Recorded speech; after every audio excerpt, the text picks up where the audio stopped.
Jamaica's pending borrowing relationship with the IMF, putting titles into the hands of more landowners, sourcing cheaper drugs for Jamaicans, redeveloping downtown Kingston, and brewing financial gains from fever grass. Hi there, I'm Simone Wolf with your news of the week.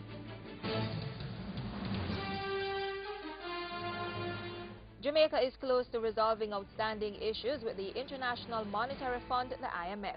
Prime Minister Bruce Golding told Parliament recently that once these issues are ironed out, the country will be able to proceed with its application for a US $1.2 billion standby loan agreement. He has also assured the country that the departure of BOJ Governor Derek Latibadair, who had been leading the negotiating team, will not disturb the negotiations. Government, through the Office of the Prime Minister, has signed a Memorandum of Understanding with Geoland Title Limited and Korea Cadastral Survey Corporation to accelerate the process of land titling in Jamaica. Prime Minister Bruce Golding says this will help address the issue of there being far too many landowners who do not have a title. He says the MOU represents the first phase of a partnership that is intended to lead to a contract. The Ministry of Health is looking to source cheaper drugs and will report to Cabinet soon on where these drugs are available. We have a report that there are companies, and I won't say where,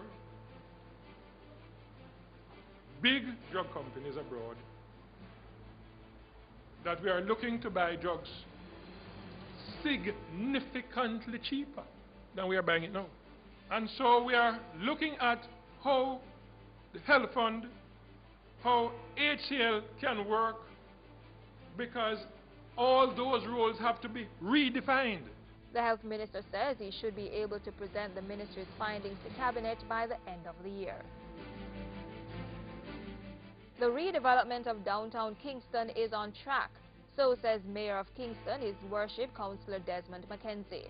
The mayor points out that over $250 million has already been spent on the construction of the new urban center and the redevelopment of the St. William Grant Park. He says the project will be completed by the end of this year. And finally, this week, the Scientific Research Council, SRC, is vigorously promoting the production of lemongrass, more popularly known in Jamaica as fever grass. According to the SRC's Executive Director, Dr. Audia Barnett, there is great financial earnings to be gained from the production of the plant. To encourage Jamaicans to consider the plant as a money-making venture, the SRC has launched a lemongrass campaign under the banner, Yes, Invest.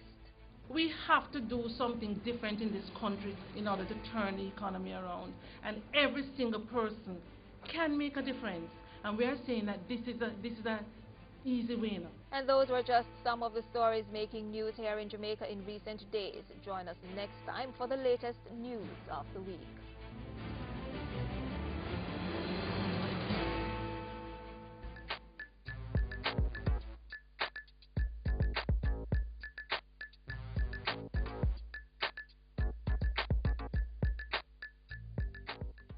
To enhance our productivity levels, the Jamaica Productivity Center hosts National Productivity Awareness Week to provide Jamaicans with the tools to improve efficiency. Issues and Answers is next.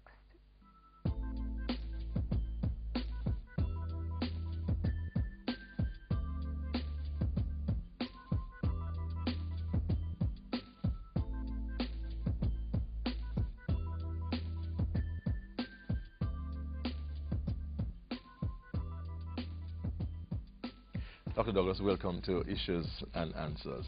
Let's start by talking about the Jamaica Productivity Center itself. What are its main objectives? What are the main things that the Productivity Center is working on now? Okay. The Jamaica Productivity Center is charged with the responsibility to improve productivity nationally, and but we can only do that by improving productivity at the firm and organizational level, and to the extent that we do that, then we could impact the national level.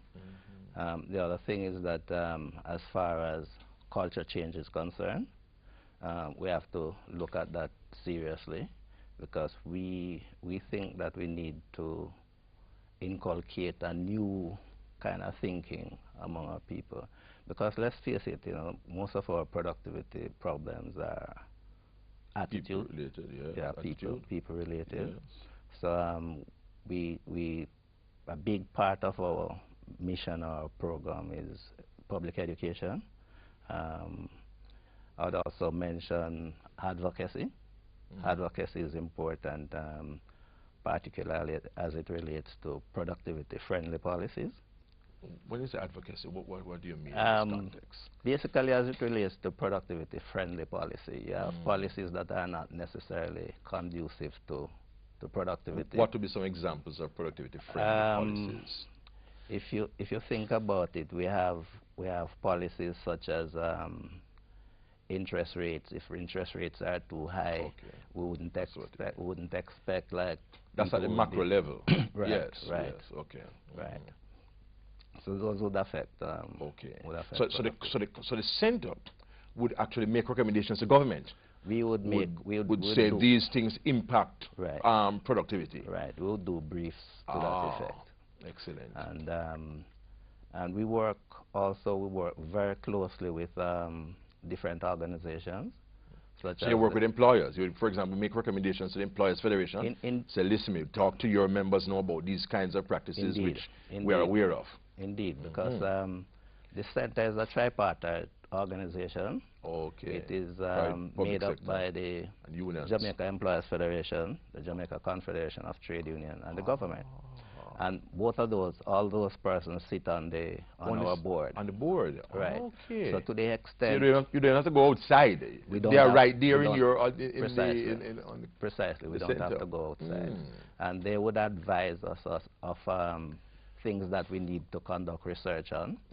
Once we do those research, we would share it and provide them with the information which they could use to inform their members. This is Issues and Answers. We take a break.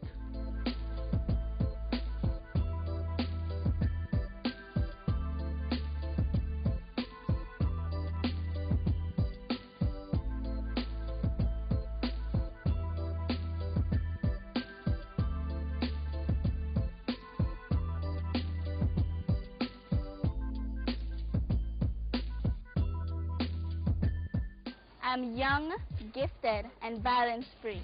I will stand up for peace. No matter what you say, you can't take that away. I'm young, gifted, and violence-free. I choose to live. I choose to be me.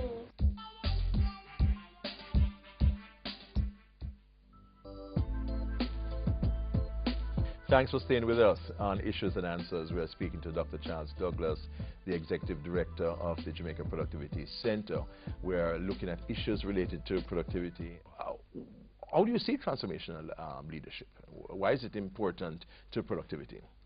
Well, we believe that leadership is critical for productivity.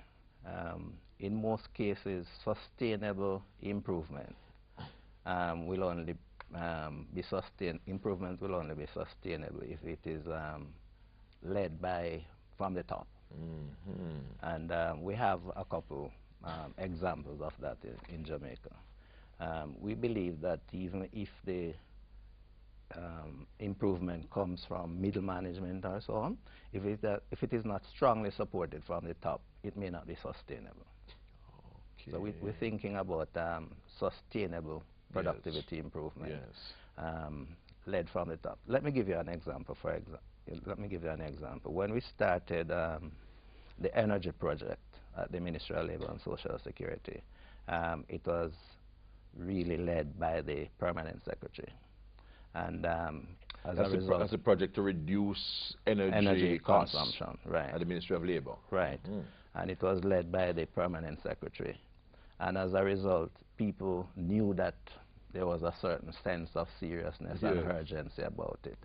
I'm not sure what the situation would have been if it wasn't spearheaded by the top of the top leadership. And what results you have had so far? We have had excellent results. In 4 months, we have had we have saved more than $1 million. More than $1 million? In only two buildings. In only 2 buildings of the ministry. In 4 months.